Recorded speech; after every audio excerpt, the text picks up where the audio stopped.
Children, please ask them to leave the room right now. And true to that soundbite, your screen isn't playing tricks on you. This is actually happening right now, where BQ is here on TNI. Look at this, man. Look, I can't believe it, even Brian. I cannot believe this happening. What's happening, BQ? What's up? Amazing. This is actually my first time. It is, and I feel like now that you say it, I'm like, wait a minute, man. How is this the first time? No, you and I reviewed a pay-per-view years ago on your channel, I think.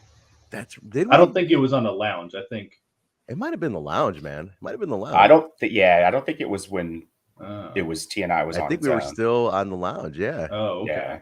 So for everybody tuning in, this is Patreon, because we're gonna get a little expose action going here, but we just look, man. We have history with BQ. I'm gonna let BQ introduce himself and everything real quick in just a second, but this is cool. Like, this is a good moment. It's an awesome moment, and I'm happy you wanted to do this, BQ. I'm really psyched that you wanted to come on, and you're up for coming on, because this is a topic that Mark and I have been wanting to talk about. And we talked about, I said, who else would really get it where we're coming from here? And I said, man, if anyone's gonna get frustrations with Impact Wrestling, it's gonna be BQ. So real quick, BQ, introduce yourself, just give us a little background, and I'll piggyback on that a little bit too. Yeah, BQ from the Impact Lounge. Impact Lounge started in something like 2015, still going pretty strong. Started it once upon a time because no one was covering TNA really. Yeah. And I always tell the story when I give the genesis of the Impact Lounge was that I was kind of a WWE fan. I was always like off and on with TNA, and then one day I just ordered Bound for Glory. This is the one that was like EC3 in the main event with Matt Hardy and Drew Galloway, and I loved it. Like loved it. And then I go next day looking for podcasts, can't really find much, and then I'm looking at websites, and they're just destroying this pay-per-view, and I was like, I thought that shit was pretty good, actually. Yeah. And then I just started like getting so into it. I was like, dude, I'm gonna be the dude.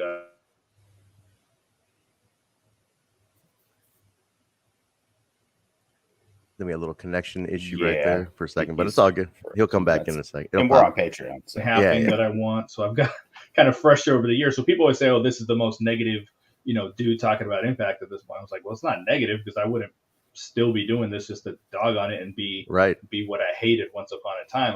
There's just a frustration that builds up within me. So, I would say that the two of us represent that emotion the best from our side as well, in terms of the frustration in getting to the point where you almost sound overly negative. I was getting people telling me things like, you sound like BQ. And it was like, you know what? We've just been doing this long enough now. That's what it comes down to, right? That is what it comes down to, yeah. But you know what? I want, for some background here, for people who don't know, the TNI exists because of BQ. We got to put that out there. This is the OG who not only was the first guy to cover Impact Wrestling in a podcast form. Like, I found you on the King of the Mountain podcast back in the day. That's how I learned who you were. So I go back to that, where I first discovered you. And but the lounge was it. Like, this was the predecessor to any Impact Wrestling podcast or channel you see today. It's because this guy did it. He was the first guy to take the stand and say, look, I'm going to cover this brand. Stand up for Impact Wrestling. Yeah. Yeah, absolutely. So, it's funny. It did start as the King of the Mountain podcast. Yeah. I didn't think I was going to have but a few listeners. So I was like, whatever. I really didn't put much thought into the title. And then just kind of took off. I was working with TNA Mecca for a little bit in the beginning, and they were very, very helpful. And then just kind of took off, man. And I was like, yo, I got to change this name. So I had to really change the overall vision for it and everything.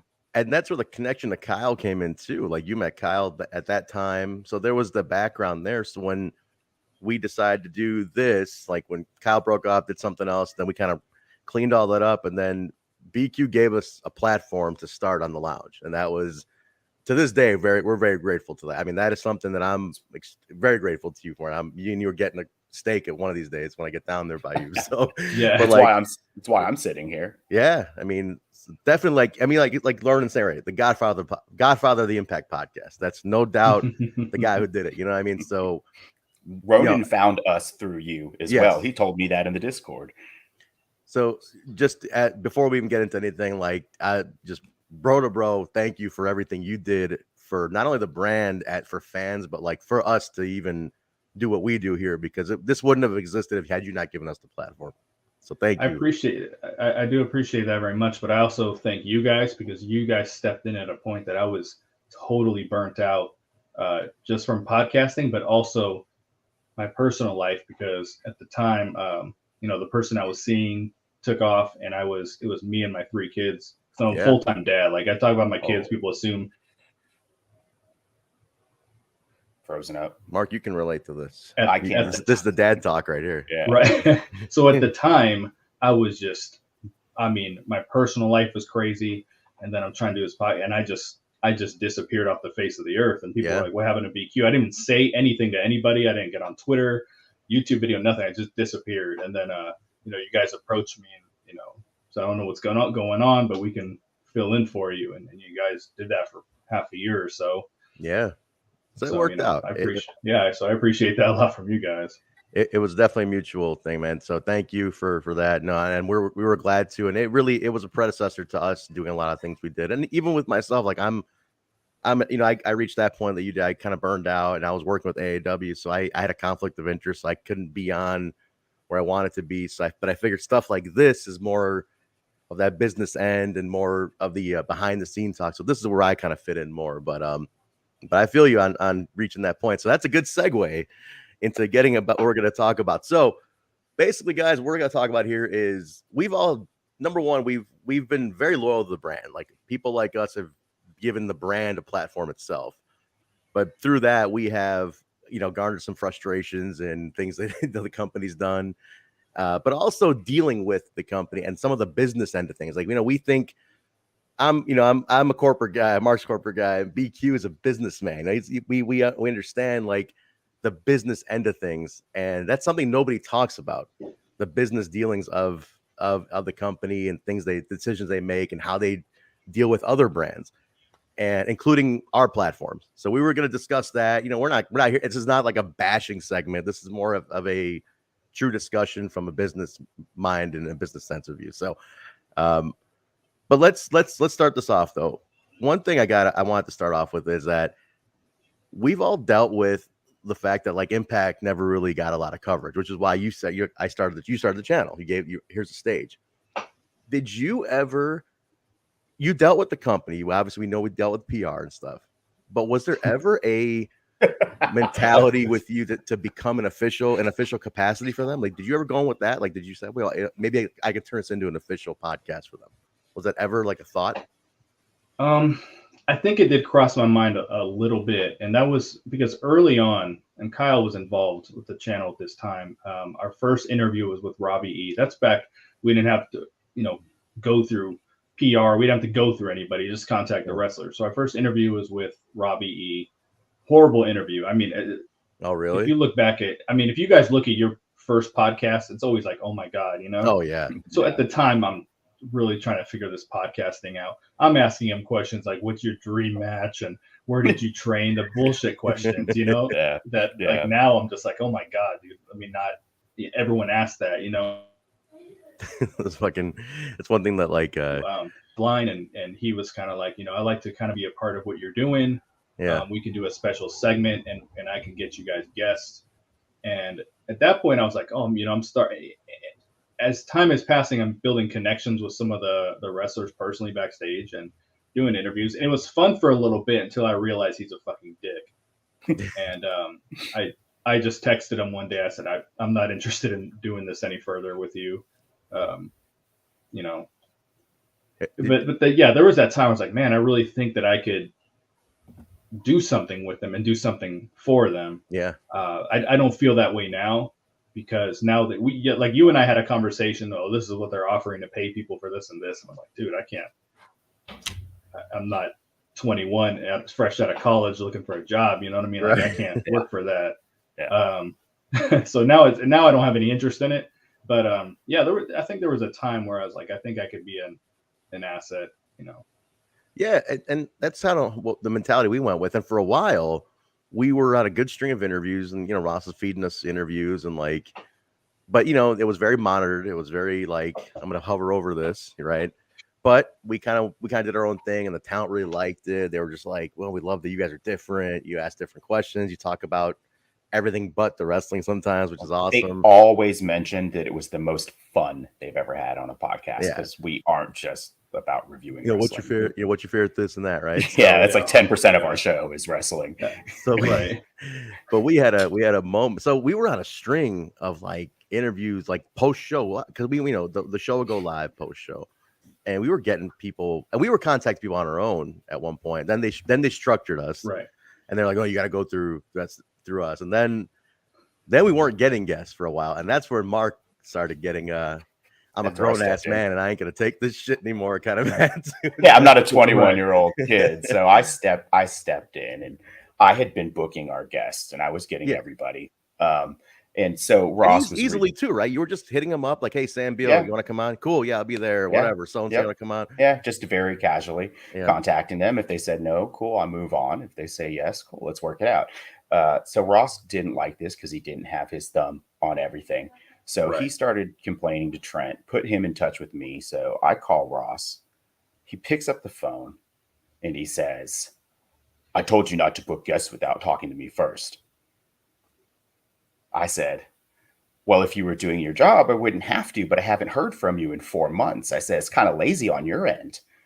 He was like completely speechless. And he goes, well, you're never going to get a guest from me again. And I said, that's fine. We won't be pushing you real hard either. So peace out. And that was the end of that relationship. So it is ironic, though, when people online talk about how we suck up to Impact or, some shit like that. It couldn't be any further from that. Like there was no way that I was going to continue to put up with them trying to control what we do and extort us, basically hold us hostage at their whim. And then Ross wanted to just take credit for everything that was happening. That was his problem, is he had a personal problem that he wasn't getting credit for that. Also, wasn't he feeding questions to? He's like, ask him this, this, and this. Yeah, trying to kayfabe it and Did shit. you get that, Brian? Like, did he make you ask questions in kayfabe too? You're like, what the fuck is this, man? So I can't even answer that because he has never offered me an interview to this day. So we're talking about I was the first one to start this stuff. Been doing this for so long. Started off super positive. He's on my Facebook. We had each other's phone number at one point. He has never offered me anybody. We did. With that being said, we did get some people in the Impact Lounge because when Lewis Carlin was doing podcasting for me, he was reaching out to Ross, and Ross knew he was working for me. But so there was a time where we were getting people. Yeah. But Lewis was reaching out, and he was just giving them the same people. I got Rohit, I got Josh Alexander. He's like, well, I know these guys personally. Like, right. I've already interviewed them 50 times. He's like, can I get Gail Kim or something like that? And he's just like, you guys need more.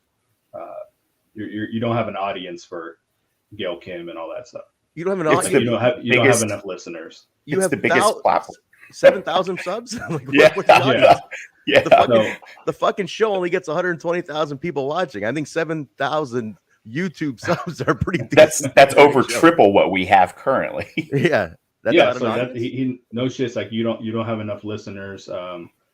And what was the other part to that? Funny enough, on that note, trying to cut you off, on that note, you don't have enough listeners. Then I ask who does, because none of your people are anywhere. That was my only none of your people are on anything. So that's what I said to him on the phone too. I said in the last 3 months I haven't seen anyone anywhere. So all that tells me is you're being lazy and not doing your job. But sorry, I didn't cut you off. Go ahead. No, it's fine because that give me a second to regain my train of thought. There was a Gail Kim interview on a podcast 2 months ago that he posted it in some group. I clicked on it. Dude has 250 subs. Video has eight views in 2 days. But you don't have the audience, man. That's some prime PR and marketing right there, baby. That's why Impact Wrestling is on top. I'm like, but that's the reasons why I'm thinking you have outlets who are totally dedicated to you, and instead of working as a part, for me, it blew my mind with you guys because you were the first one to do it 7 years ago. and just Impact centric. Like, I cannot believe they didn't just get their hooks in you and said, let's work together, because we don't have one. They started. How many times did they attempt a podcast? Like 4 or 5 times they attempted to do it, and they could never pull it off. 2 episodes. Yeah, 2-3 episodes, and then they would just fall off. And I just how could they not just hook up with the lounge and be like, okay, let's really turn this into something with you guys. Well, an easy way to cultivate that. It's very easy to cultivate a relationship with someone who's already doing the job out of passion and love. Yeah. It's a no-brainer to not reach out and find the synergy there. Like, we attempted to do the same thing on Twitch, like with the Twitch stuff, right? By trying to, be involved there, but it was just not going to be, if it didn't come from the mind of the right place, it wasn't going to happen. BQ, what do you think is the reason why they're so hesitant? I mean, you've been watching for a while. You've dealt with the business side. They can't get a podcast going. You've talked to the talent too, right? What do you think? What's their disconnect of saying, you know what? We can't pull off a podcast. Why don't we work with some of these guys who have built-in audiences, who do this shit consistently for us? Where do you think that disconnect is coming in? Because I can't figure it out. I just think they want to. People like to call AEW like all friends wrestling or whatever it is. You know what I mean? Yeah. I think Impact has a lot of that going too. I think everything is just, we just got this small group of people. There are boys. That's why we're not going to get rid of some of these people in areas. Like, I hate the ring announcing on Impact, dude. I think Penzer is horrible. I don't think I shouldn't say. We won't clip that. Okay. He's a friend of the show. I'm not going to say he was horrible once upon a time. That's not what I'm saying. Right. But now, if you compare what he does to what he used to do, like, he's going through the motions, dude. He forgets what he's supposed to say sometimes if you're there live. I've caught that too. But I think they're all cool. They're all friends. Like, so they're not going to make a change. So I just think that they're just like, we have this group, and this is who we're going to continue to use and what we're going to continue to do. And I just don't think there's any outside of the box thinking whatsoever. Because what I was told is that for a marketing department, like, they just hire some outside. This could be wrong, but I was just told that they hire some outside group that is not even connected to wrestling. Like, they just hired some marketing company, like, oh, help us with this.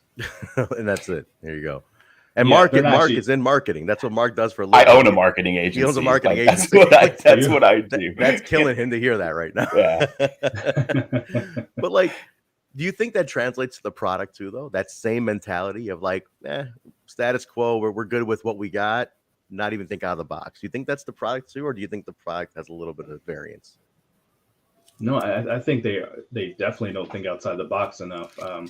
I'll never knock the wrestling, because absolutely no. I think the wrestling's fantastic. The show is great. Right. The show is great. And if you're talking all things relative, it's probably the best wrestling show. And I'm saying all things relative. 100%. Yeah, absolutely. And especially the in-ring product. There's not people kicking out of finishers and doing this, triple whatever the hell off the top rope that should beat someone, and they kick out at 2. Like, they don't do that. The wrestling's really, really logical, but froze up. Where was this last one taped? They were watching. It was in Chicago. Dallas. Dallas was last week was Dallas, but Chicago before that. Yeah. Okay, I just know that I'm thinking of last week's episode, not this previous episode. Chicago, the one before. Yeah. Okay, so they at one point the camera panned out real far, and you just see, oh my God, there's a lot of people there. Yeah. But the show looks and feels exactly the same every single week. It doesn't matter if there's 2,000 people there or there's 200. It's just the same cookie cutter format. It opens the show with God, I timed it for my podcast and I don't remember they're just showing the highlights from the previous week. I mean, it's a good 2 minutes of the same style of editing. Yeah. And then it goes into We Own the Night, which is entirely, I hate the song at this point. I know but it's you bashed the song. I remember I love We Own the Night. This guy, when that song came out, this guy was on Twitter like, let me guess, We Own the Night's going to play during every promo tonight again? It's a lot. It is a lot. I like the song, but it's often. When you pointed it out, man, I was like, fucking shit. It literally plays in the background of every off-ring segment constantly. I'm like, the fuck? But it's like the intro plays. The song is about 30 seconds too long, in my opinion. And That's fair. so this episode here, the wrestling didn't start until 7 minutes into the show because of We Own the Night and the clips. Yeah. Like by the time the bell rang, it was 7 minutes. You know, Tony Khan starts the wrestling in 45 seconds on Rampage. Yeah. You guys haven't noticed that. That show is really well put together in terms of production. It's very Right. compact and smooth. But every week it's just the same format. The backstage segments with the pink lighting, they all look exactly the same. It's just like they have this storyboard and they just put week to week they just fill the blocks. Yeah. And it just looks and feels exactly the same. There's no let's try to get creative, because that's the one thing under Dixie I felt at least is that from episode to episode I did feel like they were trying to do something different. Absolutely. That's at least the vibe that I got. I agree with you. There was an identity to each. Not only, so you mentioned the building. This is an interesting thing that comes up at the AAW meetings a lot. We talk about how no matter where they're at, every show looks like it could be the same building. And Right. And so Danny Daniels, owner of AAW, he goes back with Bravo 25 years. They worked each other back in the day, and Bravo works for us now at AAW. So he told Bravo, he's like, you guys were at Center Stage in Atlanta, one of the most historic venues, back in the day. And he goes, it might as well have been like Skyway. It didn't, I couldn't tell it was Center Stage because you guys set everything up the same and you shoot it the same way. And it's like, what difference does it make where you go? Because you don't shoot anything differently. You don't set up the building any way differently. And he's like, yeah, no, you're right. We're trying. But it's like, it adds such a generic, like, overcast of the show that way. It's like, what the fuck? Like, that's a simple thing that kills me. I'll give you a recent example where they did it right. And then the reaction was what you're talking about was in Chicago. There was this segment with PCO up in the stands and he gets put through the table. That was everyone's favorite segment on our Twitter and in chat that night, because everybody liked the arena work and that you could tell it was actual arena. A different arena. Yeah. Right. But it's like they have the stairway where like Violent by Design will sit, and then the next episode, Honor No More sitting on the stairway. And it looks like this stairway is in every single building. Yes. Yes. I think the attitude always has been just get it done. And it's like, why not add just get it done with some creativity? Like, think outside the box. I know, like, I work in it. I get it that there's a lot of shit to do. And there's a lot of things to get done before the show goes live. I understand. But sometimes with their resources, it's like, take a second and try something different, because it really is just looking like you said, perfect example. It's a storyboard and it's like, insert this week's stuff into the storyboard, and that's it. It's like, that's exactly how it comes off. And I'm like, you have 20 years of history here. You have 20 years of a catalog and of pedigree in this industry. And like, how is it that, and Mark and I use this term a lot, how is it that they are such a far third at this point? And it's things like that is what kills me. It's like, is anyone really trying from this side to just, are they just, is it maintenance, or are they actually trying to break out of it? Because it doesn't seem, all those things together, it does not seem like the growth mindset is there. Right. That's what I'm getting at. Part of the company at all. It literally is the storyboard, put it together, production's the same. It wouldn't take much, one small segment in the audience, a little bit of growth at a time, working better with local markets. I mean, they're struggling to sell 400 tickets for Skyway next week. And why? Wow. Okay, Skyway. Let's transition to that though, from a marketing standpoint. I know BQ talked about this, and you've tweeted about this and stuff about that business side of things, like about selling tickets and local markets and stuff. Why do they struggle with the ticket sales? I mean, that's what I can't. From the local market perspective, how is it that they struggle so much in your opinion? What is it like? Like every fucking show taping, there's the talk in the groups about like, oh my God, okay, I think we sold all the seats. Everybody's panicking about like all the marks are just panicking about like, I think we sold we're doing good. We got 200 sold. All right. I'm like, what the fuck what are we celebrating here? Like, we should not be celebrating like every 100 tickets that are sold for this. Like, what is it about? I cannot understand why they don't translate to that. What do you think? What do you think is the disconnect here? To the fans, really? Like what? How do they disconnect? Thinking outside. Yeah, like it goes back to thinking outside the box and not just doing cookie cutter stuff to sell tickets. I mean, I think there's this over reliance on Twitter. I really do. Yeah. Oh yeah, and Big Facebook time. for impact.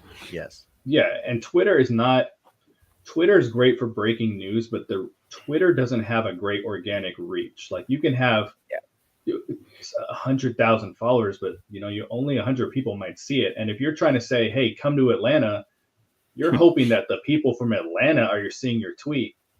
It's. I think they were like, "How can we do everything as cheap as possible, and how can we do it for free?"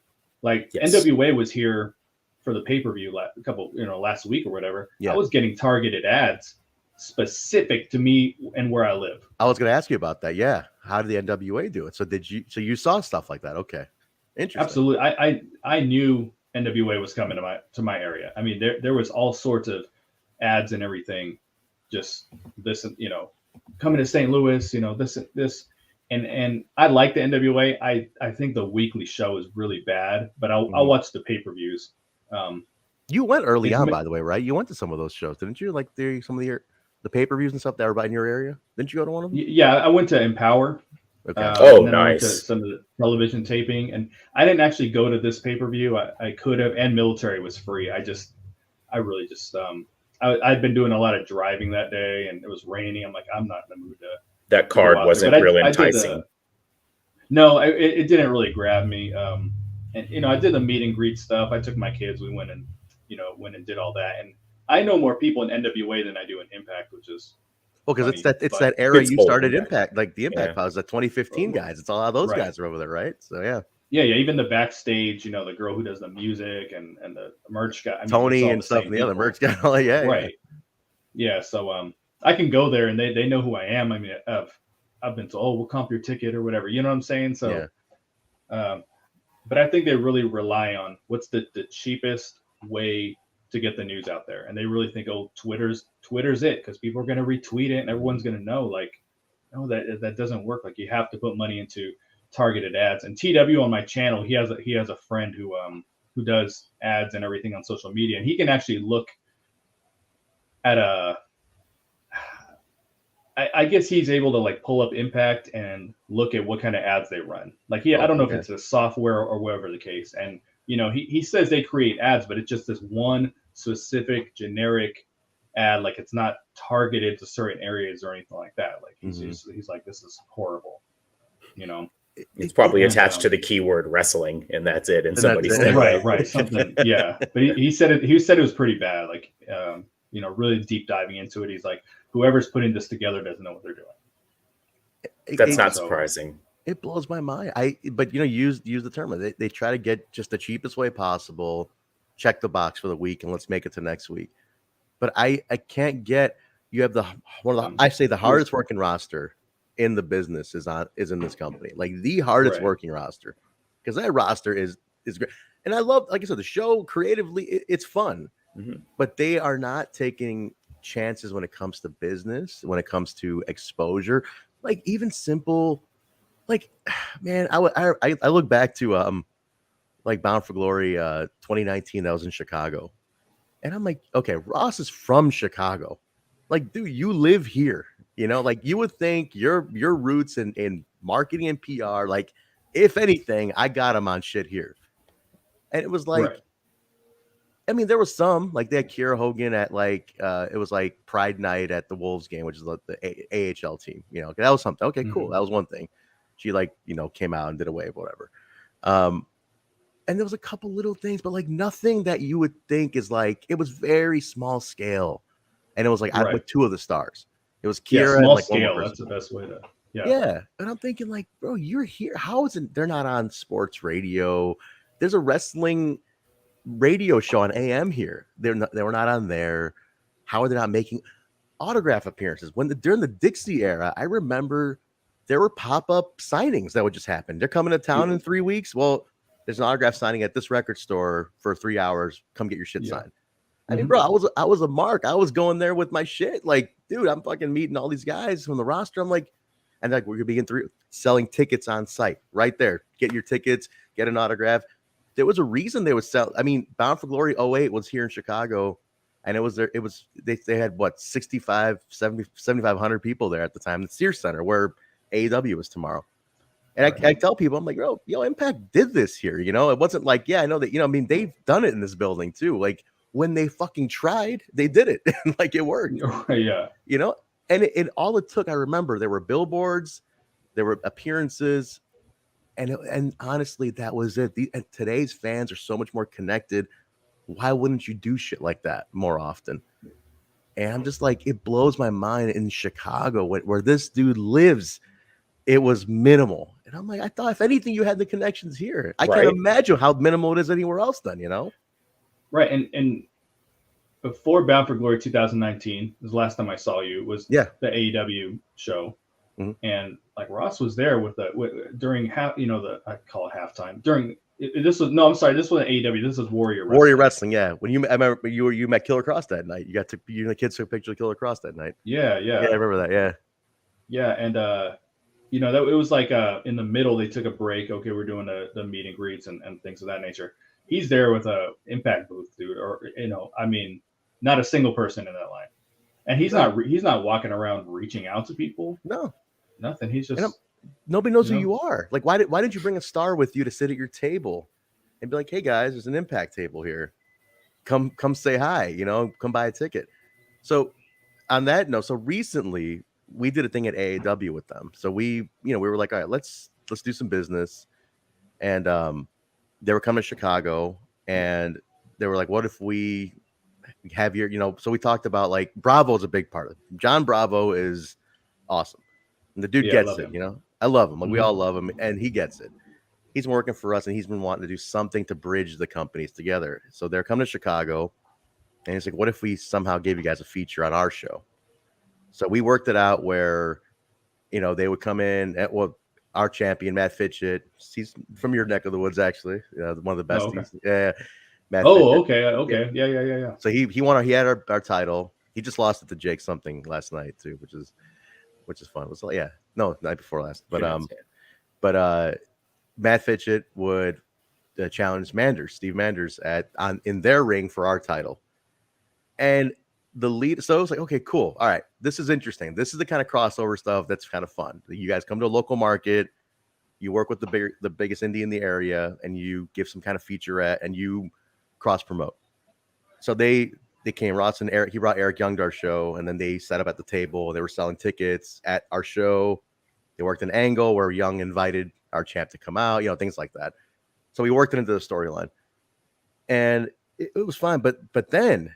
So that kicked off, and then the lead up to this was some of the worst communication I've ever dealt with. Like the fact that we pulled it off, like it worked out, but it was like, there's a point where I'm like, is this even going to happen? Like we've set up a storyline for this at this point, and they give us a promo code to sell tickets, and it was like, then you couldn't get a hold of anybody, and it was like, okay, what's going on here, man? Like you're telling us one thing, our fucking ticket link expired at one point and they didn't even know. Oh, did it really? Oh shit. Like what the fuck? Like what are you guys doing? That was here, launch day.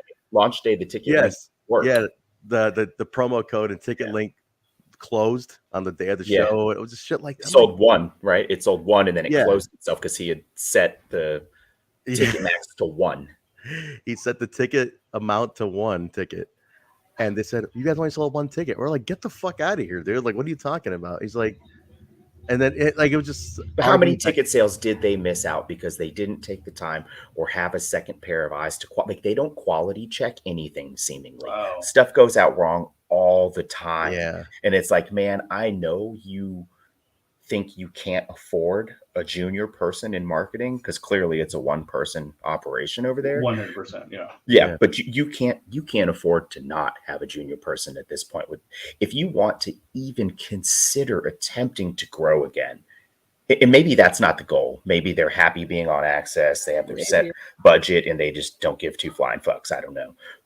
But if you do want to grow or be competitive whatsoever, you're going to have to do more than the shit you're doing now, which is minimal in every aspect in terms of, the business side of things. Again, the product on TV is fine. That's great. But it was crazy though. So like we run this angle and then we don't get communication properly, and then it turns into like, so we send them all of our material, put promo shots, promos that we shot for their show. Like we shot stuff at 8 for them. We send everything to them.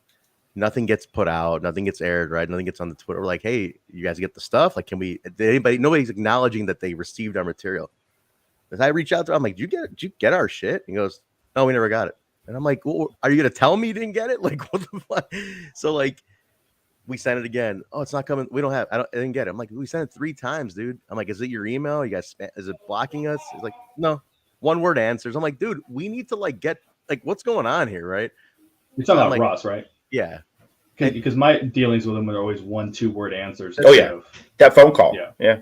Same thing. And I'm just like, are you like, I need info from you, So how are you the communications guy on staff? That's what I'm thinking. Like, you don't know how to communicate.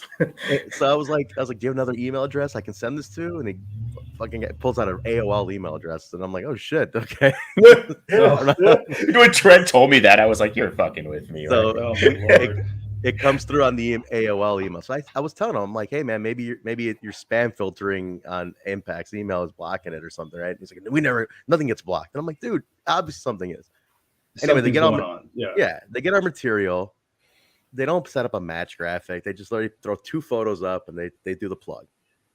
So our guy makes a proper thing using their graphic and their header, and we put that out. It blew up. The crazy thing is, on their Twitter, and this is not me, like, this is no bullshit. I'm not trying to come off to any listeners like that. I'm trying to fucking rank status here, but I will be honest. So this happened in August 12th and 13th was the shows. Our match is the 13th. The show announcement on their Twitter about our match got more traction than anything from Slammiversary, even. More likes and retweets. And I thought that was telling, because I was like, okay, clearly this works, right? This is something that's interesting now. Like, you guys you've caught something here that people want to see you guys do shit like this, give platforms out. And you would think it'd be more catered to in terms of like, they're going to, where was the last day? Texas. Dallas, yeah. Did they do anything with Dallas? I know that both Rachel Rose and Hyan had to be pulled from the local card here in Houston to go to those tapings. So but I didn't see anything featured of like maybe a reality wrestling's champ on their show. No, nothing like that. So I'm thinking, okay, business standpoint. You just did this in Chicago. You just worked it out. You just tested this out. It clearly worked. People want to see you guys giving platforms to the local big indie and letting their guys elevate up. You were going to Texas for the next taping. You had 3 weeks to do this. How is it that you guys didn't have to say, like, why aren't we carrying that momentum? Again, it goes back to the consistency aspect. There's zero consistency. And I'm like, and then you feature a couple of dark matches with some of these folks, but like, how is it not a standard now that you're like, okay, we're gonna be the ones bridging the gap. We're not just gonna stick you on dark. You're like, you paid your own way to flight to get down to Florida, and you can, here's a promo picture and a match clip you can have. Like, okay, no, we're gonna give platforms. But they didn't do it. And I'm like, how? How do you not have, how is that sense not there to be like, okay, this is the thing we do now? It blows my mind. I think they were on the right track at one point. Jeff Jarrett might have been involved back then. I don't remember when they first started on Twitch, and they were kind of like partnering with local indies. The show quality was really bad. It was, yes. It was awful. Yes. And they at first they had, lots of viewers, and then it got to the point no one was watching because people were tired of the snafus. But the mindset was good. Like, it's partner with these companies. They're promoting the match graphics and trying to like semi promote the wrestlers they're going against. They had the right idea.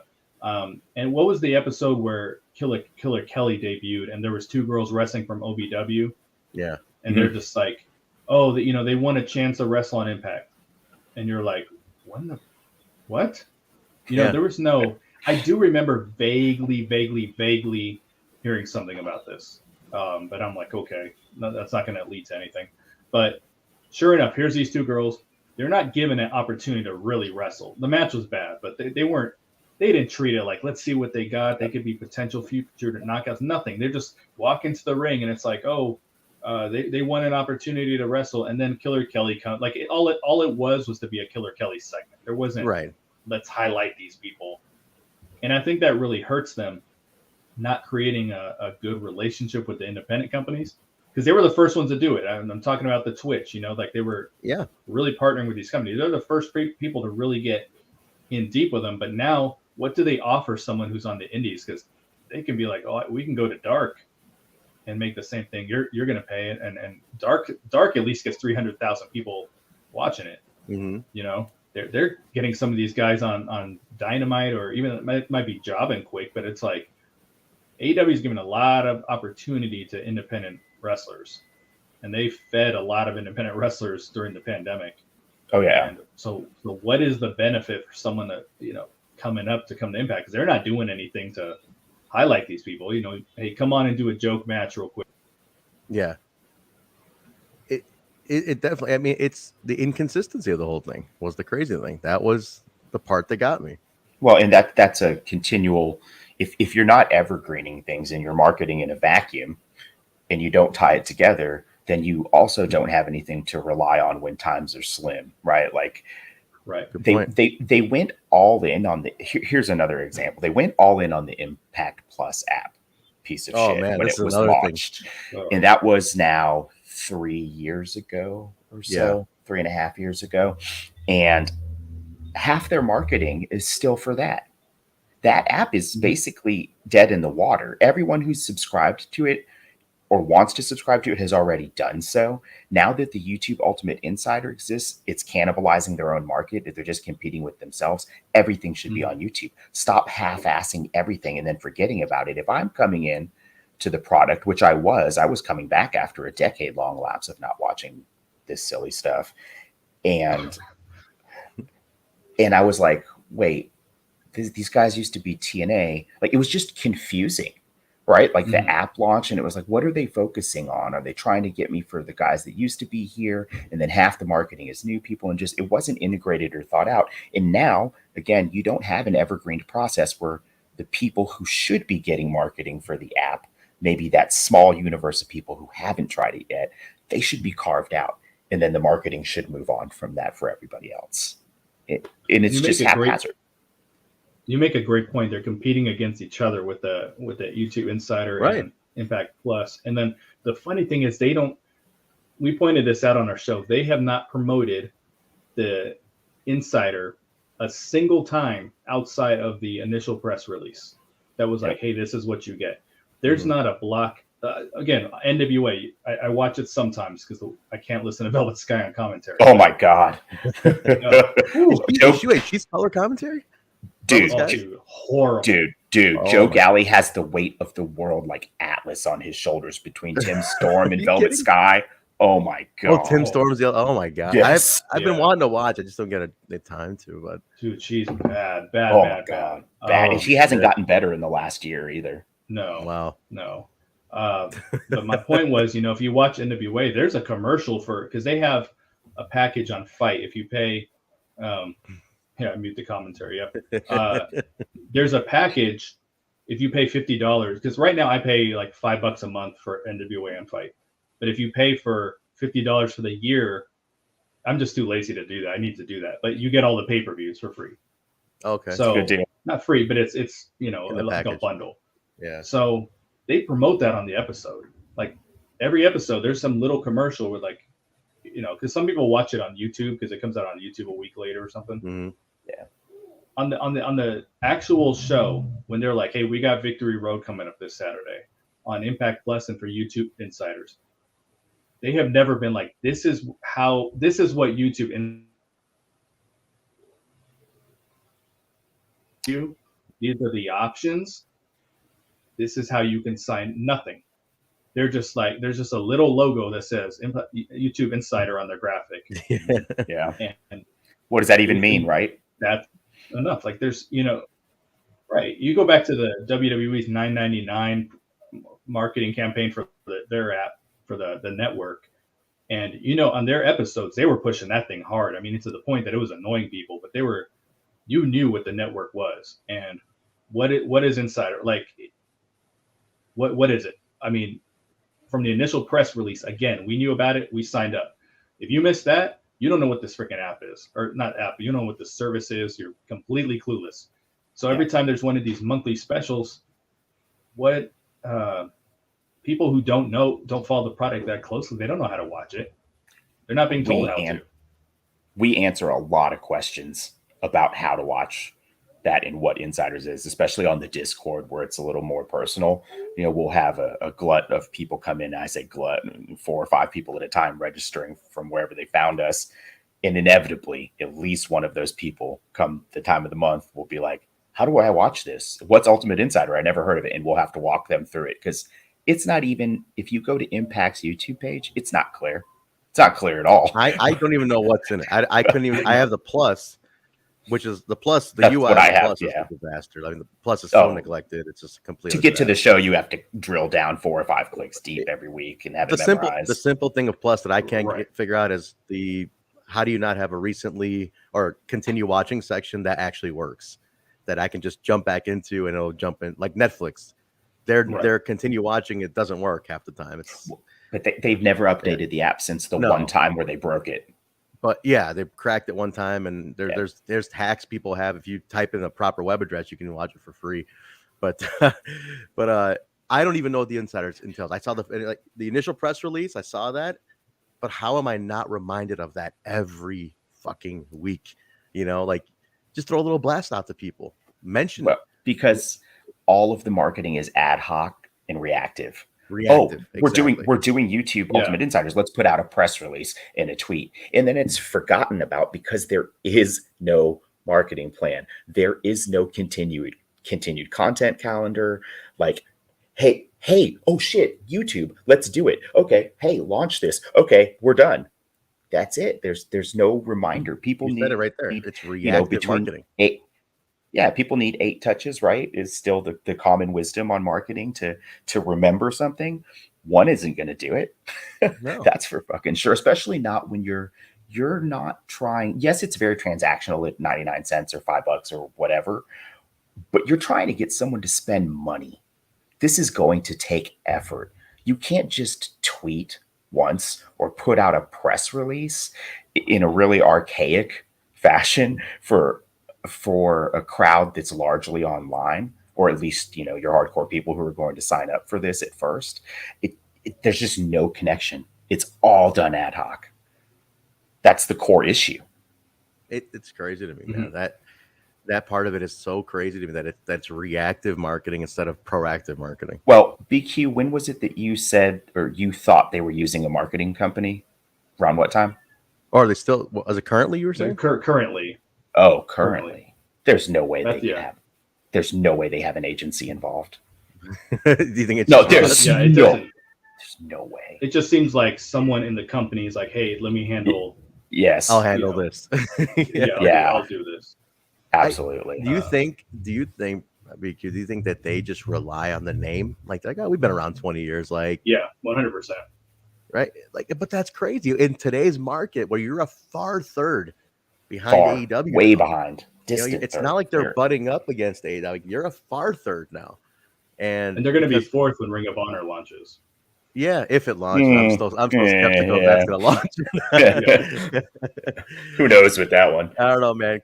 Khan's doing everything over there, man. Who knows what he's even got planned? He's got the Briscoes. I'm sure he's got it planned. I'm sure he thinks he's going to do it. We'll see what happens. I love the Briscoes are just chilling, getting a paycheck now, right? For a Ring of Honor when they haven't even wrestled the Ring of Honor match yet. They're looking big brain though, man. That's a sweet deal they got. Yeah, anybody got signed for Ring of Honor? I'm really hoping on a sidebar here. I hope, if anything, our boy Rohit gets some kind of contract over there because he's been doing a lot of dark. I just want him to get a job, and he's winning matches on dark. He's starting to win, and he's getting flown down there. Like, so they're bringing him in. Like he's become like a staple guy. Like, we haven't been able to use him at AEW. Like it's killing us because like he was a staple for us, and their dark schedules are falling on our show dates or like their travel days. So and he's tied up. So I'm like, dude, bro, get your shit. I want you to get your money and whatever. But yeah, hopefully that turns into something for him too. I'm hoping. Yeah, he got a promo saying you can't. I'm sorry. No, that's the one guy I'm just like, if it's gonna launch, like that's the guy I want to launch for. You know, please, yes. Yeah. He cut a promo, I think maybe last week, saying you can't spell ROH without, or you can't spell Rohit without the ROH. You know, so damn nice. I thought that was sweet. Yeah, I hope so. And you know, this is the guy that they had win Global Forged, which was basically gut check. Yeah. And then when it was time to pay the dude, they didn't want to pay him. What? I think they offered him a pay cut, I think. But you know, because he's obviously left the company. Yeah. They didn't release him. His contract was up, and he's thinking, okay, I started here. And he's yeah. No, go ahead. Wait, he got to where he, you know, X Division champion. He's cutting these great promos. It really builds his character. And he's like, okay, I feel that I'm going to get paid, you know, reflective of what I've been giving to the company. And they didn't want to do that. Yeah, and I'm sure you probably had the combo too about how much it really was what he was looking for. And it truthfully blows my mind that they couldn't make that work for all he did and being as consistent. I mean, he's not an indie darling, but he's consistently out there. He's he's good on social media. He keeps his stuff out every day. There's a post, and I'm like, you have a cult following. There's not like, you're not this major indie darling, but you have a cult following that just is loyal to you. And the fact that they didn't want to capitalize on a guy who built shit there, it's like, dude, I cannot believe. I get it. Like Willie Mack, for example, he was casual enough into the company. And if he was leaving, it's like, okay, cool. I mean, whatever. It ran the course, we can work with. But Rohit, to me, and this is not me just because he's a friend of mine, but it's more like he captured he was representing a market that you tap into, the Indian market, a big market that they push. He is bilingual in that sense. You know, like the guy can relate to two different areas, and he can cut great fucking promos, man. And he can work. He's a solid piece of your puzzle on your show. And I'm like, for what he wanted and what they couldn't make work, it just blows me away. So, and I'm sure there's more to it, but it just, I mean, it kind of coincides with the company's timeline for the loss of identity, as you've talked about before. A lot of the core girls who grew up in the company and cut their teeth here, like Kiera Hogan and Rohit, etc., left in exchange for, you know, New Japan talent or AEW talent or AAA or whatever the featuring thing, which I've enjoyed very much on screen. I'm a big fan of the New Japan working relationship. It's probably my favorite thing in the company right now. However, I totally get what you're saying. It doesn't draw on the history of the product, and it doesn't contribute to the canon and the narrative that's going on now. Like, why did Tomohiro Ishii get a title shot? You know, I loved it. Great match, but yeah. Good transition, though. I want to ask BQ about this. A big complaint I had when I really started pulling back of doing this was like, I felt the company lost its identity. I was like, you're no different sometimes than an indie like AEW who brings in guys from New Japan or AEW, and they come and they do a program for 3 months with us, and then they're out, whatever, you know. And I'm like, you are sacrificing core guys for like the hot girl in school. Like you gave up the loyal girl to go with the hot girl for who's gonna dump you and go to the next guy, right? And that's what it is. And I'm like, they lost their identity. And TNA, as you know, was built on like that core. That's like, we are building this company together. And they've all, like, I remember, I'll never forget AJ Styles cutting a promo, and he was during like the dark age, and this was like some shooty shit where he's like, man, they've all come and go. I'm the only guy. I'm here. Me, Samoa Joe, Chris Dan, we're the only guys who stood here and seen everybody come and pillage this company and walk out. And that wasn't a lie, you know, like that really happened. And I'm like, no, they're not pillaging. Like, I'm not saying like, you know, Ishii's coming and pillaging the company or whatever, but again, he got a featured spot because you're like, oh, he's a hot thing. Let's capitalize on it. But like, yo, you got people here that you're not even trying to build them into stars at this point. Right. That was the whole thing TNA used to do, was build a star. And it's like, that was cool. Organically build somebody. It's like, do you also feel like, and this is like, it could be just me, I feel like they sacrificed their identity to just be popular, you know? Yeah, because I was just talking about this last week. A big part of their early identity was the people they were bringing into TNA were hungry, and they were like, we want to put this company on the map. They were buying into the vision of the company, and and because they knew the bigger they could make that platform, the bigger it was going to be for them. Right. You know, like they were hungry. Let's do something. Let's do something no one else is doing. And now you got a few of those guys, Sammy Callahan, Moose, Eddie Edwards. They're loyal to them. Everyone else, it's just a job. It's just a place to come work. It's a booking. It's a booking. That's all it's become for 70% of the people there. Yeah, and that sucks. That sucks. And you know. And you're right. There's no development. I mean, they had this guy show up to Facebook Pinder last week. That the gut check winner, Jason Hodge. Yeah. Yeah. We still haven't seen Jackson Stone wrestle. I mean, he was in the reverse battle royal, but I mean, the guy's been on the company for 3 years. 3 years. Yeah. He had a great match with Joe Doring on Explosion. That was it. Yeah, I knew he was on Explosion. Yeah. But it's like, okay, these guys win gut check. There's no, update. Are they trying to build a star, or they're just trying to sign a guy to wrestle? Exactly. Yes. That's what it is. I think that's the line. He just shows up and wrestles. Like there's no. Where was the video package outside of the 30-second clip of gut check? Where was his little video package? Show me who is. Why should I be invested? Why do I care? Right. Why did you update us along the way? Yeah, I mean, bro. Again, he's got a journey. He's done AEW. He's done AAW.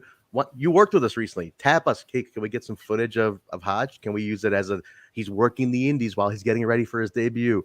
He's been with us. I've produced the kid. Like, you could have asked for clips, but he just shows up arbitrarily. Here you go, Jason Hodge. No reaction because nobody knows who the fuck he was. Because things happen in a vacuum in Impact. Gut check happened. Oh right, let's just mention it real quick. Yeah, oh shit, we forgot about gut check. Yeah. Oh yeah.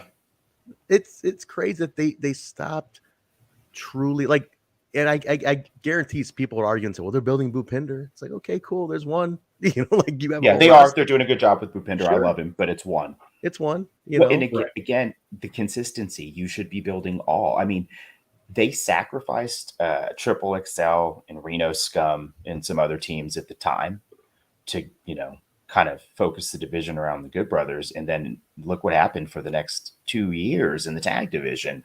Now that the Good Brothers are gone, it's starting to shape up again. I love what they brought to the company.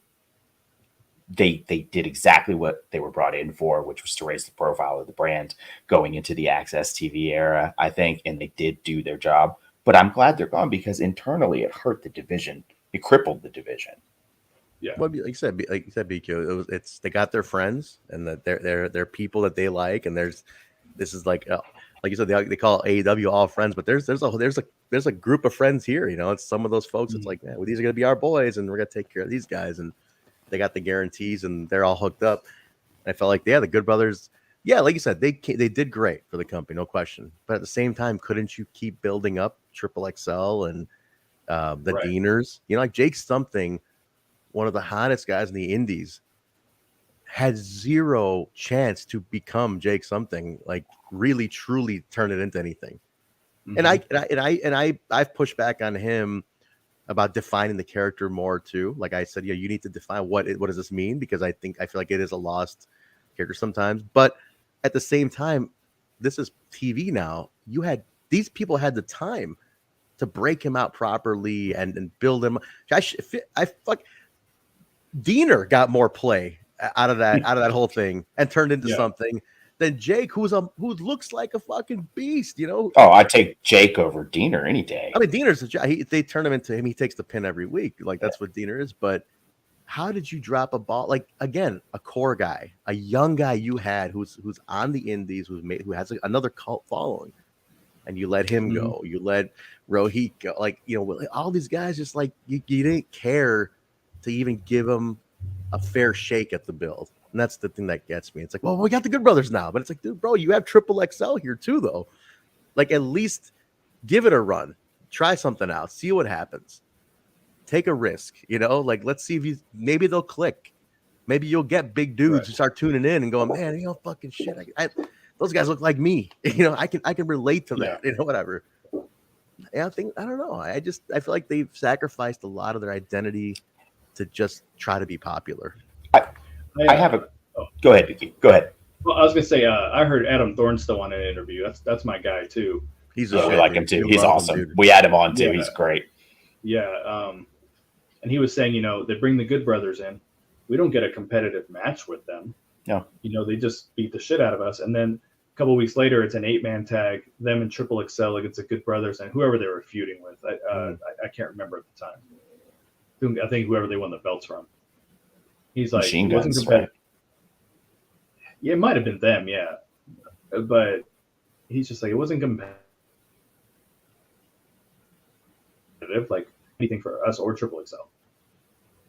And that was it. And it's just like, the tag team division ain't that big to just bring, have your team Yeah. just lose. Yeah. What that shows me is like basically you have these guys come in. So all you're saying is, well, anybody who's not from here is way superior than anybody from here. So because it's going to come in and mow you guys down. And it's like, so all this investment I've been giving you as a consumer, buying into Reno Scum and Triple XL because there are guys. Now you're telling me, well, anybody comes from up north, man. Yeah, you're undercutting yourself. They're way better than these dudes that you've been investing. It's like, no. Yeah.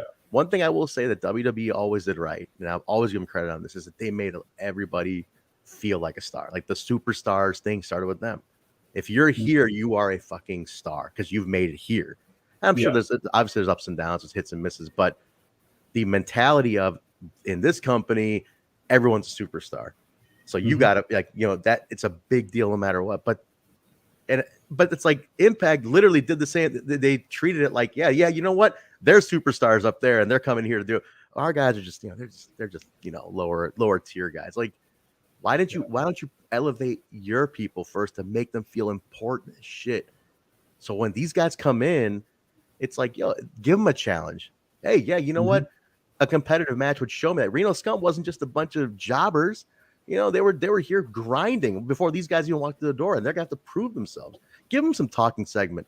Dude, Luster's as big as goddamn Gallows.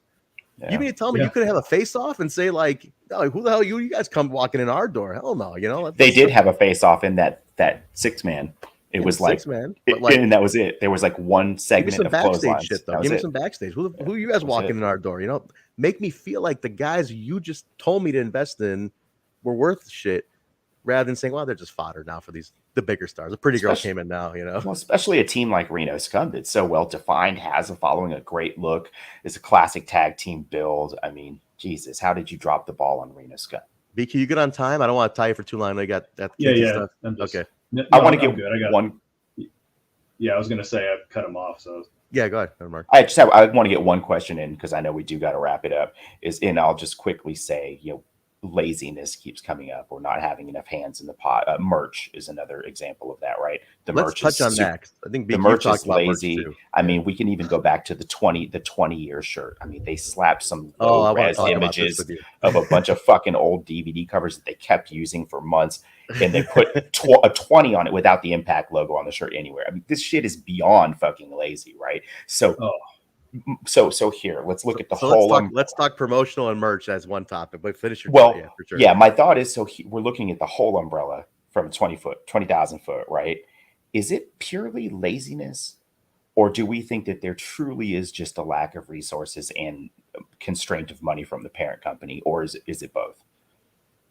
What do you think, BQ? What's your take looking at it from that view? It's there's definitely some laziness. I ordered a shirt from Pro Wrestling Tees and Impact the same day. I ordered a Rich Swann shirt from Impact and a 10 and Evil Uno shirt from Pro Wrestling Tees. Pro Wrestling Tees is notoriously slow to ship their merch. Very. I got that shirt, and then I got it 2 days ago, and then yesterday I got a Shop Impact email saying, "Oh, your shirt is shipped." Oh, so they shipped it after Pro Wrestling Tees got to my house. No. And Pro Wrestling Tees prints on demand. Let's remind that too. Like their shit is. They're not just pulling it off a rack and putting it in a. They print. They print as it orders, right? So let's keep that in mind. But there has to be a laziness, and I'm sorry if that's a negative answer, but I get ads for AEW and WWE. I don't even watch WWE, and I get their freaking ads. But I'll see their merchandise ads, and they both have the same general concept. There's the shirt, there's this like snazzy background, and then there's a large image of the wrestler wearing the shirt. It's very, I want to click on this. You know, I've learned in a lot of my marketing that certain colors are you want to make you want to click. Red is not one of them. That's why, and they're drenched in red, man. Red It's so true. It's so true. I miss the blue. I like the blue. So yeah. Like there was a one point in my channel, I was using a lot of neon green because that was a real clickable color, and it was working for me. Mm-hmm. But then, to go back to what I'm saying, you look at Impact's. Here's a new shirt. It's just this mock-up that they just paste the logo on, which is fine. Companies do that, but it's just so unimaginative. I mean, you've got these other companies that you're claiming you're trying to compete with, and they're just doing it right in front of your face too. It's not like they don't have an example of how to do it. Yeah, take what they're doing and change it a little bit. Yeah, exactly. At the minimum. Mm-hmm. And my thing is, you have the guys there, the merch is there. Why during your photo shoot, your promo shot, why aren't you also taking photos of the guys in the shirts, in their merch at the merch table? I mean, I was there. I was in the Chicago tapings. Merch is all on site. The roster's right there. Why isn't it okay? Take a promo shot, throw your shirt on quick too. Let's put this out, and just nothing.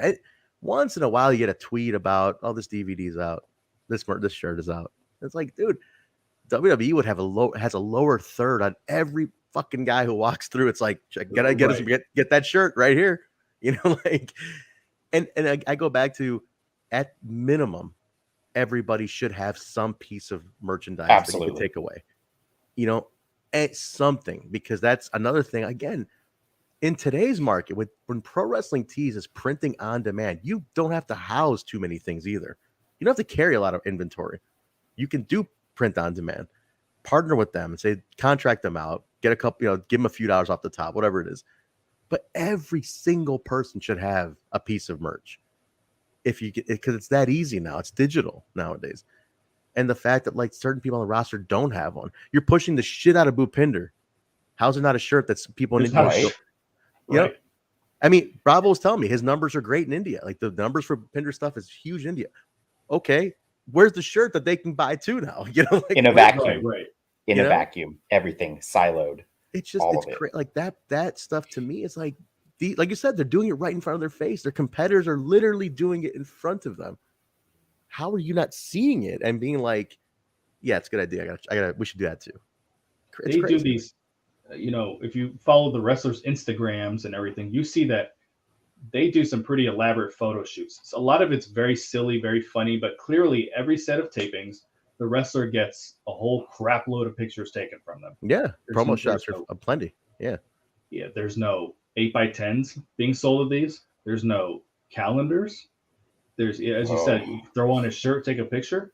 Yeah. There's nothing. There's no wallpaper Wednesday. No. Nothing. These are all things that happened during the Dixie era too. I remember these were all like Dixie time had a lot of this shit. Right. You saw a lot of this stuff back then. And there were calendars, wallpaper Wednesdays. They had stuff like this. Everybody had a shirt. Like, for the amount of people who dog Dixie, I'm like, that era had a lot of this stuff buttoned up because she was from a marketing mindset. She was a marketer, right? Right. And what was the shirt we were talking about? I think it was Steve Macklin when he had the Bag 'em and Tag 'em shirt. Like, he attacked Sami Callihan or whatever, ripped off his shirt. He's got this Bag 'em and Tag 'em. Yeah. And the shirt comes out like 3 weeks later. Like, there you go.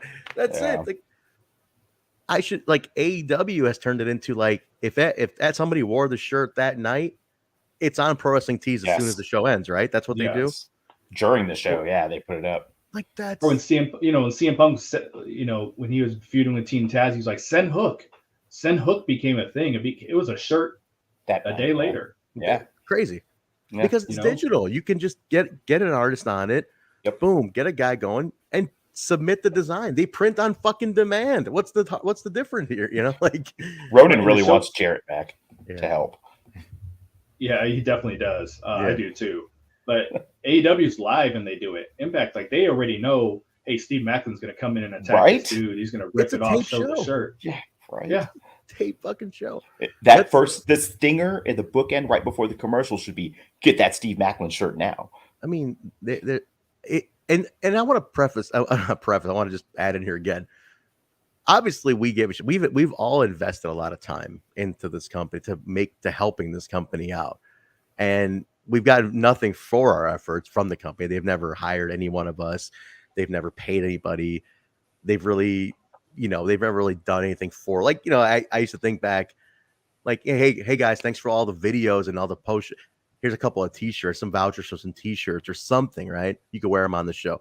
Impact Plus subscription. Right. So this isn't like a dog session. That this is truly like, it's more, we are very like, we can't believe that there's so much left on the table. And we're three guys from a business standpoint that we're looking at this. We're not talking about like, how good was that clothesline? We're talking about like, how good was that marketing, for those clothes, and shit. So like, that's how we're looking at it. Like, so yeah, I want to put that out there, just anybody listening. But I do want to end on one topic. Let's the Jared things come up quite a bit. Thank you, Ron. No, it's true. We definitely have to. I mean, we're consumers. We have every right to call it out. We have to pay them. But let me end on this BQ because I don't want to take too much time. It's Saturday. But the Jarrett talk has come up. Jarrett's free from WWE now. This is his baby. No matter what. I mean, there was a start and stop a few years ago. The GFW debacle. There's lawsuits. I actually got a copy of that. The banned DVD. I was able to get a copy of that from High Spots. Just on a challenge. I was like, let me see if anybody has this laying around. And High Spots had one. I was like, let me get that shit. Let me just get a copy of that DVD. Or those 3 DVDs, whatever it was. But Jarrett, would you want to see Jeff Jarrett make a return? And what benefit do you think it would be? And what capacity would he return in based on their current structure? How it's set up with the Demore hierarchy right now? How would Jarrett fit in? Where would he fit in? What do you think? I think that he should step right into the spot that Don Callis was in before. Don Callis didn't do jack shit for the company. Like this was always Scott. It's Scott for sure. Work. Yeah. When Jarrett was around, when he made his return, he did a lot of interviews, and I don't mean on a podcast that 10 people listen to, because that's one thing too. Go back to Ross. Like he does reach out to podcasts, but like, I wish he would just tell me he doesn't like me, right, exactly. Because I've had you reach out to him. I'm not gonna say other names. I've had 3 total people reach out to him, talk to him, and he's, oh no, and he held it when I took that hiatus I was talking about. He held that against me, man. Like I'm going through mental health is a bit of a buzzword, but I was going through some real personal issues, and he held that against me that I stepped away from doing the podcast. Like, dude, we don't work for you. Like, you don't work for him. Like, how can you hold it against you? Then I return, and the one time I contact him, I'm like, hey, can I get Alicia for an interview? He goes, for what? You don't cover the company anymore. That's how he was with us. We asked for just on a sidebar. We asked for Fala because we love Fala. Like, can we get Fala? And he's like, why? He's not in the storyline. We're like, no, we just like him. We want to give him. He's not on TV. At least let him talk to fucking 500 people here, like, why not? But he's on a story. I'll give you somebody else. Here's Rohit. I'm like, dude, we had Rohit 400 times already with what anyway. Exactly. He gives the same people that it's just ridiculous. Yeah. But anyway, sorry. I didn't mean so when Jarrett was around though, he did a lot of good interviews. Very accessible, good podcast. He would do some radio stations, and I'll find a link online. And he was talking about the importance of digital content.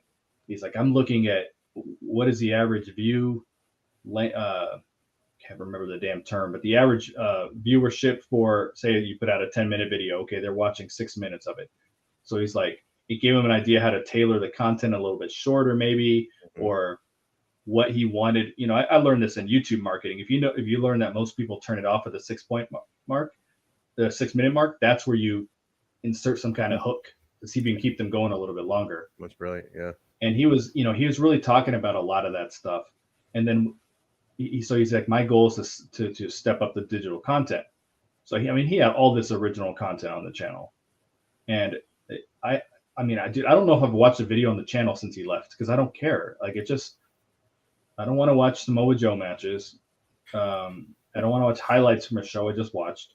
That's it. Like, it's just total money on the table, where he was trying to do something with the channel. Like with the Global Wrestling Network, he's, okay, we're going to host independent companies, and they're going to put their show on our stuff. And he looked like he was trying to do something with it. And I was foolish foolish enough to think it was going to be their version of the WWE network, or like, okay, we're gonna have some original content and this, and it's like, no, it's just a home for the freaking TNA library. That's all it's ever been. That's what they treat it as. He would be having original content, and YouTube, it's such a missed opportunity. Like, they could make so much money if they put stuff on there that people care about and want to actually watch. Twitch was too. They never monetized Twitch. They had millions of. I mean, at one point in time, when Omega made his appearance, they had 170,000 people watching their stream on Twitch alone. On Twitch, yeah, just on Twitch, no monetization, not a penny.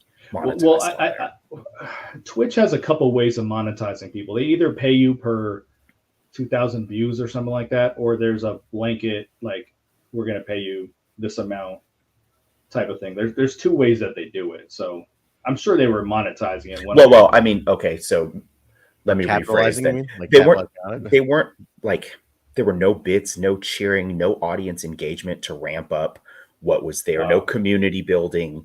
It was just there. So they may have been making residual money organically by accident because they were there, but they weren't putting any kind of extra effort. Like, look at who was hosting that shit. Melissa Santos with her.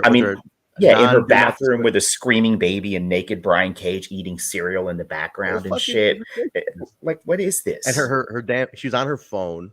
Yeah, and with no do not disturb on. So you hear that. The fucking text message blowing up. I'm like, really? Like, you couldn't just buy her a $20 webcam? And be it's just that's the laziness. It's a chronic issue. It's a corporate culture problem at this point. Yeah. Where half-assing laziness and doing just enough to get it done and move on to the next thing is acceptable as the culture. So the whole thing needs to be looked at and just completely revamped. Marketing, they need to get rid of who's in there and bring in an entire new team, because it's clear that nothing is working. You have a 58-year-old guy running marketing that's marketed to a younger audience. I mean, okay, fine. Yes, you have knowledge. But I would say at this point, you need a younger, someone on a more cutting edge of your marketing side and your PR side of things, who understands how wrestling fans are tapping into stuff. I mean, this is a different type of fan today. I see it all the time at AEW. Like, these are different fans. These are the theater kids. These are the outcasts, like total outcast nerds. Like, these are the kids who are, these are all walks of life, inclusivity. Like, they are very sensitive. They're very into, like, video games. They're very, I mean, I'll give AEW this. The video game tap-in. They've tapped into that video game market. They showed up at the fucking video game conventions. They have a table. Because, like, this is the audience. Like, shit like that. I'm like, you need to be on the level of where your fan base is. And I'm like, again, Twitch was a great opportunity. But when you present it so poorly, and it's like, if I'm a first time I tune in, I hear Melissa, I hear the baby screaming in the background. Yeah, like I said, Brian Cage walking in, who even after he was not on contract, go, what's up, everybody? I'm like, what the fuck is going on here? Like, get a backdrop, get a backdrop, give her a microphone, buy her a $20 Logitech webcam, and make it look decent. So if a first timer tunes in, he's like, oh shit, it's not LOL TNA. It's they got a professional setup now. And I'm like, and then consistency. They try doing the behind the lights thing every week, on Twitch, and they drop that. Like, okay, yeah, you're not gonna build an audience if you just keep dropping shit because it didn't hit a home run in the first month, Like, yeah, there has to be consistency. Yeah, build something. Like, you have all these outlets. We talked about the podcasting, Brian. Like they tried podcasting 4 to 6 times, and it's lasted 2-3 episodes here. JB made it to like 12 one time. Aftershock made it maybe 10 episodes. 10 episodes. Yeah. They tried. So here's the funny thing was that we used StreamYard. We started this post-show platform, and they started tapping in and doing Aftershock with Jimmy Jacobs and Don Callis. Full kayfabe for a half hour. Just, it almost felt like they were counter-programming us. Like, because immediately just was like, oh, so we're going to do a post-show too. It's like, with Jimmy Jacobs, who has not been established as anything in the company. Like, he wrestled maybe 5 matches 4 years ago. Nobody knows he's had a creative, but he's hosting a podcast for you guys, and Don Callis is here, and it's all in. I'm like, all of a sudden, then it lasted 10 episodes. And I was like, well, what the hell was that? Like, again, no consistency. I mean, shit, they were counter-programming us. And I was like, if y'all can build an audience, go right the fuck ahead. We'll wait for you to finish your shit, and we'll go after you guys, whatever. But it's stuff like that. It's like, man, the start and stop kills me. And I had I'm sorry. No. That was it. I had so many people, go with the hop on the negative BQ train when Aftershock happened. I was like, this isn't going to work. No one wants to watch a kayfabe review show. I'm sorry. Right. And that's the questions he would feed us too. Ask everything in kayfabe. I'm like, what are you talking about, man? That's how Ross is started treating the press passes. Because at first they were like conference calls where you're like, find out what's going on behind the company. All of a sudden it becomes this like podcast where we're just interviewing wrestlers, and they would send questions. You ask the question at the top, and I actually meant to touch on this. They feed you these questions. You can ask your own questions too, but they're like, ask them if they like pineapple on pizza. Ask them if they like Starbucks or Dunkin' Donuts, IHOP, or what the fuck is this? Dude. I'm taking time out of my day to sit on this call, and this is what I'm supposed to fucking ask them? Bro, we did it. We did it at the beginning. Mark, you jumped on one of those, me too. Like, we did this shit.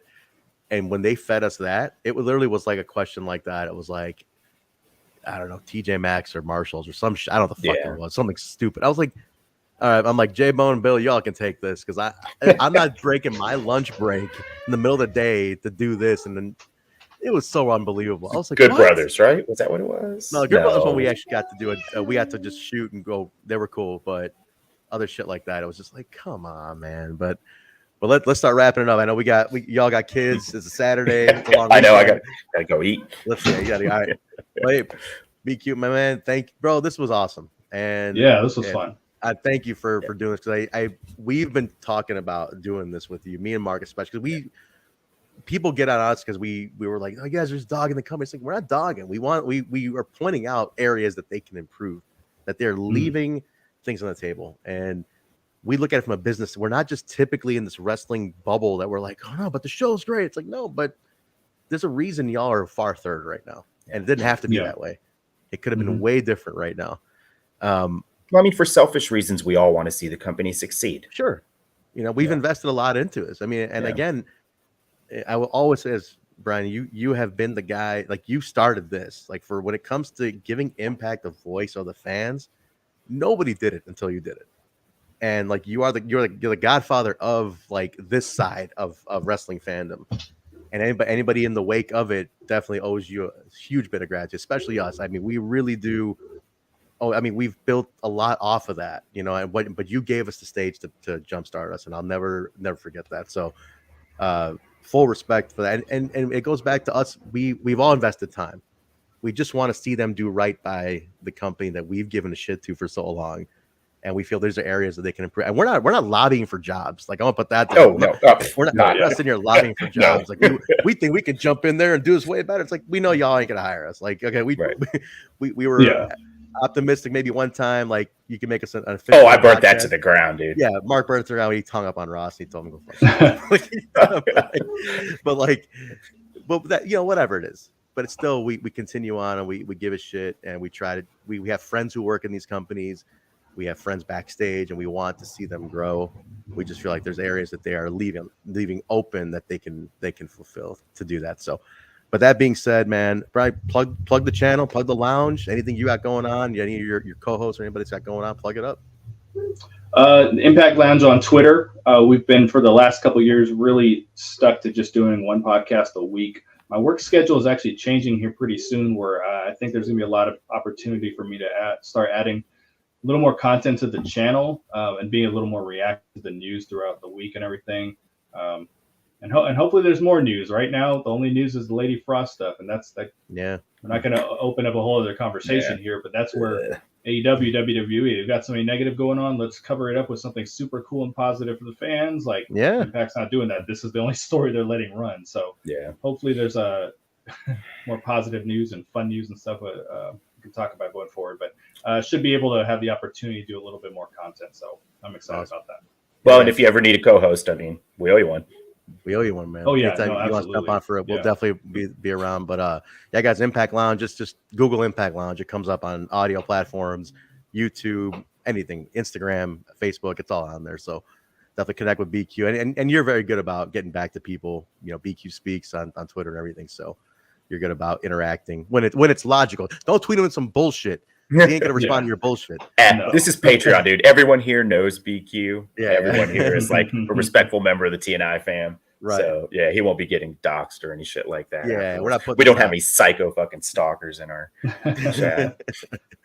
But bro, man, thank you again, man. I truly appreciate it. This was awesome for you to do this and on a Saturday. So thanks for doing that. To everybody listening, guys, connect with BQ. Check out the lounge. They have weekly content. There's going to be more. There's even some archived old TNI on there too. Like you want to hear some old ass shit where it was like really just figuring out what the fuck a podcast even was. Where this guy was very patient with us to take his name and put it on our show. When especially Kyle, because who the fuck would trust Kyle with anything? That's a loose cannon if I ever saw one. So you've got some old ass TNI, like early days, the first 6 to 8 months of TNI. It is on the lounge. Go check that out. It is nicely archived over there. So, but BQ, hang out for a minute. I'm going to end the show. Hang out. We'll wrap up on the backstage thing. But I'm going to play a soundbite to get out of here. I think Impact Wrestling. You got to play the Impact Wrestling one. We got a really crazy Scott D'Amore one that we just love to play. Hang on, where'd it go? I got plays till the end, but Mark, I can't find out. It's in here. Shit, I don't know where it is. I'll play Jim Mitchell because we all love Jim Mitchell. We'll go with Jim Mitchell. I'll pop us out on the show, guys. All right. Thank you everybody for listening. TNI will be back on what is it, Tuesday for Jade won't do a family dinner? Family dinner Tuesday on the Patreon, and then if he's available too. If not, the UK guys are doing their show on Wednesday. So tune in for Bison, Joe, and Steve on Wednesday. I think Bison is back this week, so check it out, guys.